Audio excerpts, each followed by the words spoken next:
Did you know that unprotected skin can begin to burn in as little as 15 minutes under today's UV levels across southern England?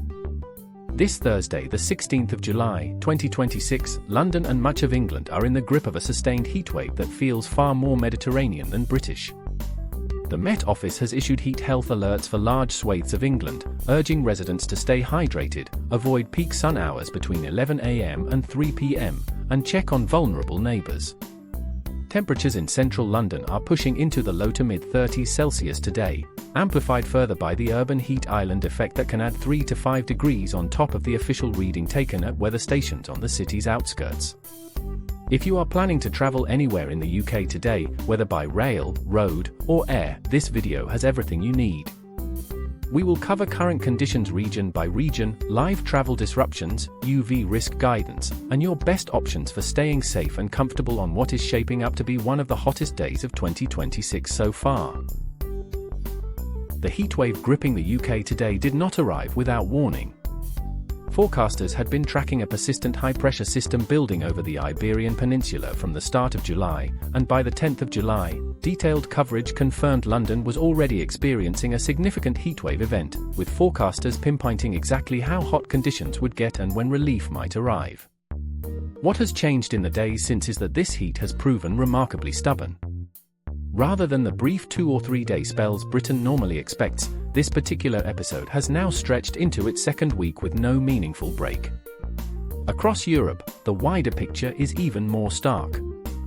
Writing in The Telegraph as recently as the 15th of July, meteorologists warned that 50 degrees Celsius in the Mediterranean is now described as perfectly possible this summer, a figure that exceeds the average peak summer temperature in Seville and Athens by a considerable margin. Britain, sitting at the northern edge of this continental thermal plume, is experiencing the cooler but still record-challenging fringe of a pattern that is fundamentally rewriting the rulebook for European summers. Not all parts of the UK are experiencing the same intensity today, so let us break it down region by region. In London and the southeast, today is the most challenging part of this heatwave episode, with city centre temperatures in the low to mid-30s Celsius made worse by the urban heat island effect. The southwest and East Anglia are also sitting under clear skies and intense sunshine, making prolonged outdoor activity genuinely uncomfortable without proper precautions. Moving into the Midlands, conditions remain very warm but fractionally more manageable, with some cloud building through the afternoon hours providing brief respite. In the north of England, Yorkshire, Lancashire, and the northeast, it is still notably warm for mid-July by historical standards, though a fresher westerly breeze is providing some relief at times. Scotland and Northern Ireland are the outliers today. While still above seasonal averages, temperatures there are considerably lower than in England, and a chance of cloud and patchy rain is expected across parts of the Scottish Highlands by this evening. If you are in Edinburgh or Belfast today, count yourselves fortunate, conditions are genuinely more comfortable than they are 400 miles south. If you are traveling today, build extra time into every journey. Rail operators have already issued low-speed orders on several routes across the southeast, a standard precaution applied when trackbed temperatures risk buckling steel rails.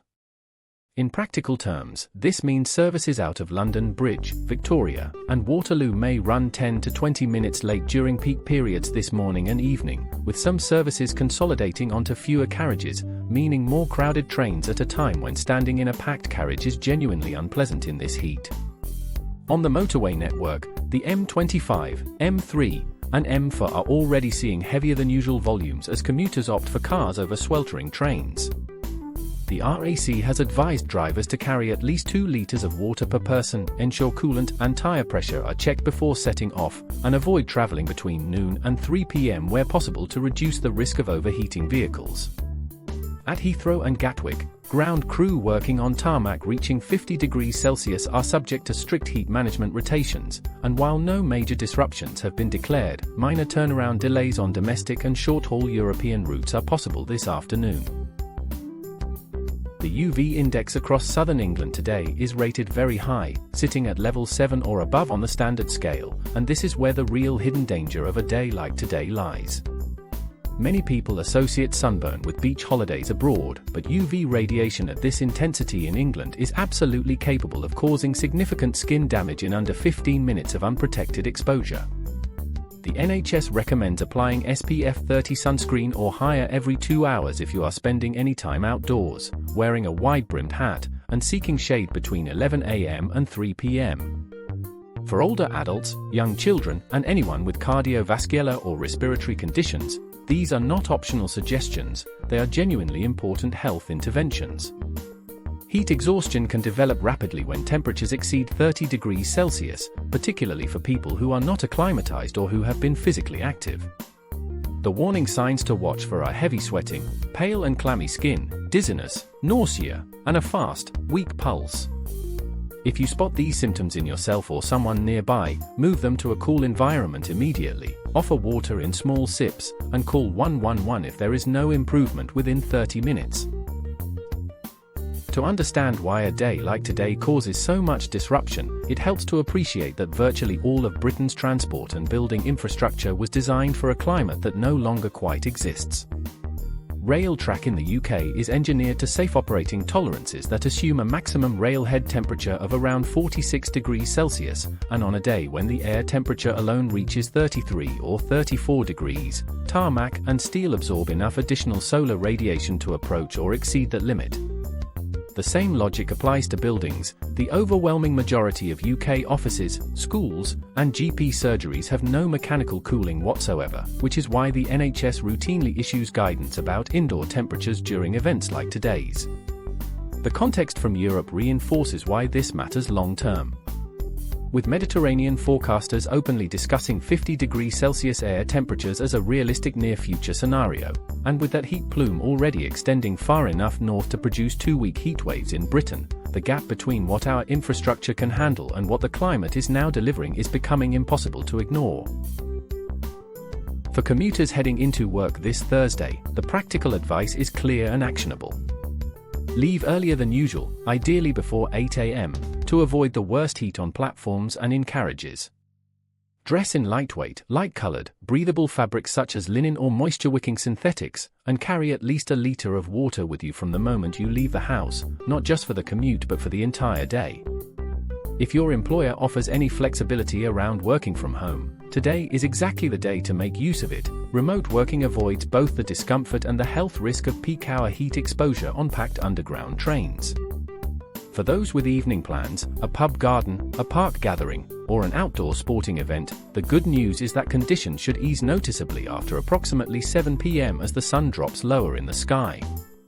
Evening temperatures across the south will remain pleasantly warm, likely in the mid to upper 20s, which is genuinely enjoyable if you have spent the hottest hours of the day in relative comfort indoors.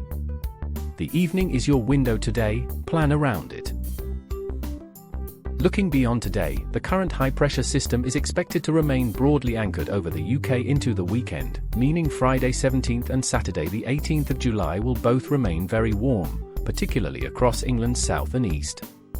Forecasters are pointing to some indication of a more unsettled pattern developing from Sunday the 19th of July onwards, as Atlantic weather systems push in from the west, that could bring welcome cloud cover and potentially thundery downpours to break the heat across parts of England by early next week.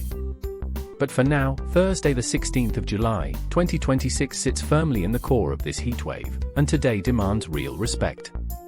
To summarize everything covered in this video, the southeast is the hottest zone today with temperatures in the low to mid-30s. Rail services across the southeast are subject to speed restrictions causing delays. The UV index is very high, so apply sunscreen every 2 hours and avoid peak sun between 11 a.m. and 3 p.m. If you are driving, carry water and check your vehicle before setting off, and look out for elderly or vulnerable people around you who may need help staying cool.